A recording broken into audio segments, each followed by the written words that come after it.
Na dawo da batun soyayya, kar da kice mini na makaro. Kin san so baya zaɓi, a kamu da shi in ya bijiro. Daɗi na amsar ki daya, zan baki biyar maza ba ni taro. Ba tsoro ko shakkar ganin babban aiki na taro.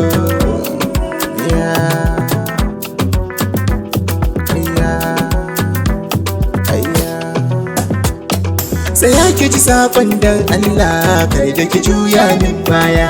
Kundi ce ba na son ki, to ki faɗa masa yi karya. Ba a gane da lantarki sai in an taɓa min jirya. Yau duk wanda ya raɗe ni zai shaida miki na shirya. Ba kuma ranar da zan tsaya, to balle in yau baya. Kar da ki karya min zuciya, yan mata mai alkunya. A yau mai san ka yi marso, shi ne samun daidaito. Ni na so ki da soyayya, kuma inda na ganki na kan zarto. Nawa da ke ba jayayya, kullum ke ɗaya zan furto. Kin dare yadda ake ɗauka a yan mata kin bambanto. So ba zai zam laifi ba, ba zan ci amanar ƙauna ba. Ba zan bar yi miki kara ba, ba za na hana miki yarda ba. Idan kika ce ba kya so na, sa'in wahala ta zo. Soyayyar da nake yi miki cikin kalbi na take cizo. Na tafi nai nisa, masu jira sai dai kun zo. Yan gulma ku rike aikin, dan yau ga sama ta yazo.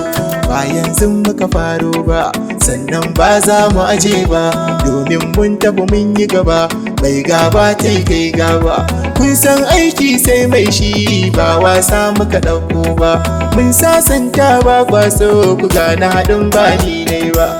Mai sona ya ki mu jera, dan baki mini laifi ba.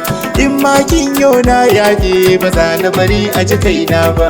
Domin zaɓin raina ke, banda abin da ji bayan ke. Ba na da buri bayan ke, banda abar ƙauna sai ke. Sai ke,